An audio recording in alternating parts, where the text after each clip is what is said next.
Hi hello అండి, అందరికీ నమస్కారం అండి. ఫ్రెండ్స్, మనకి ఇప్పుడిప్పుడే మరొక ఇంపార్టెంట్ అప్డేట్ అయితే రావడం జరిగిందండి. ఇది కూడా సామాన్యులకు బిగ్ షాక్. ఆర్బీఐ కొత్త రూల్స్ ఫిబ్రవరి నుంచి అమలు అంటూ మనకొక ఇంపార్టెంట్ అప్డేట్ అయితే రావడం జరిగిందండి. అయితే ఆ కొత్త రూల్స్ ఏంటి అనేది మనం పూర్తిగా మన వీడియోలో తెలుసుకుందామండి. వీడియో ఎక్కడ స్కిప్ చేయకుండా చూడండి ఫ్రెండ్స్, అప్పుడే మనకి పూర్తి సమాచారం అయితే అందుతుంది. ఇంకా వీడియో నచ్చినట్టయితే ఒక లైక్ చేయండి ఫ్రెండ్స్, ఎందుకంటే మనకి తెలిసిన ఇన్ఫర్మేషన్ మరి కొంతమందికి అయితే రీచ్ అయ్యే అవకాశం ఉంటుంది. ఇక వివరాల్లోకి తెలిపోదాము. లోన్ తీసుకునే వారికి షాక్. ఆర్బీఐ కొత్త రూల్స్ ఫిబ్రవరి నుంచి అమల్లోకి రానున్నాయి. అయితే వ్యక్తిగత రుణాలు తీసుకోవాలి అనుకున్న వారికి అలర్ట్. మరికొన్ని రోజుల్లో పర్సనల్ లోన్స్ మరింత ప్రియం కానున్నాయి. రిజర్వ్ బ్యాంక్ ఆఫ్ ఇండియా కొత్త రూల్స్ తీసుకొచ్చింది. నాన్ బ్యాంకింగ్ ఫైనాన్షియల్ కంపెనీల నుంచి పర్సనల్ లోన్ తీసుకోవటం అంత ఈజీ కాకపోవచ్చు. అయితే కొన్నేళ్లుగా అన్సెక్యూర్డ్ లోన్స్ భారీగా పెరుగుతున్న నేపథ్యంలో ఆర్బీఐ ఈ నిర్ణయం తీసుకుంది. కన్జ్యూమర్ క్రెడిట్ రిస్క్ వెయిట్ 100% నుంచి 125%కి పెంచింది. అలాగే కొత్త రూల్స్ను అన్ని రెగ్యులేటెడ్ సంస్థలు ఫిబ్రవరి 29, 2024 నుంచి అమలు చేయాలని ఆర్బీఐ స్పష్టం చేసింది. అయితే ఆర్బీఐ తీసుకున్న కొత్త నిర్ణయంతో అన్సెక్యూర్డ్ లోన్ల జారీ పెరగనుంది. అయితే మార్చి నుంచి ఎన్బీఎఫ్లతో పాటు బ్యాంకులలో లోన్ తీసుకునే రుణాలు మరింత భారం కానున్నాయి. అంటే ఎక్కువ వడ్డీ తీసుకోవాల్సి వస్తుంది.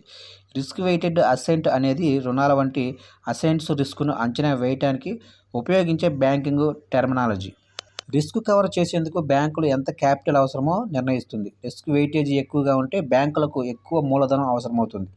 అందుకోసం బ్యాంకులు వడ్డీ రేట్లను పెంచవచ్చు. అందుకోసం ఆర్బీఐ నిర్ణయంతో వడ్డీ రేట్లు 1.5% మేర పెరుగుతాయని అంచనా.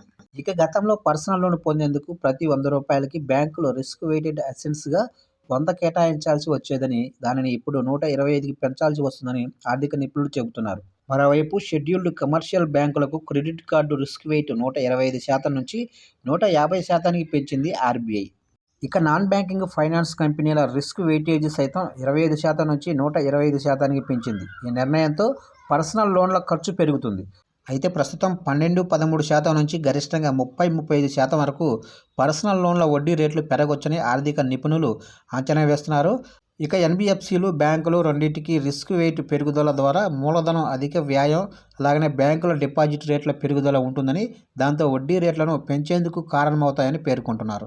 చూశారు కంటే మొత్తం మీదుగా పర్సనల్ లోన్స్ తీసుకునే వారికి ఫిబ్రవరి నుంచి వడ్డీ రేట్లు కూడా పెరుగుతాయని చెప్తున్నారు. అలాగనే వడ్డీ రేట్లతో పాటు సర్వీస్ ఛార్జీలు కూడా పెరుగుతాయని చెప్తున్నారు. అయితే బ్యాంకుల్లో లోన్ తీసుకునే వారికి కూడా వడ్డీ రేట్లు భారీగా పెరుగుతాయని నిపుణులు అంచనా వేస్తున్నారు. ఫ్రెండ్స్, చూశారు కండి. అప్డేట్ నచ్చినట్లయితే లైక్ చేసి సబ్స్క్రైబ్ అయితే చేసుకోండి ఇలాంటి అప్డేట్స్ కోసం.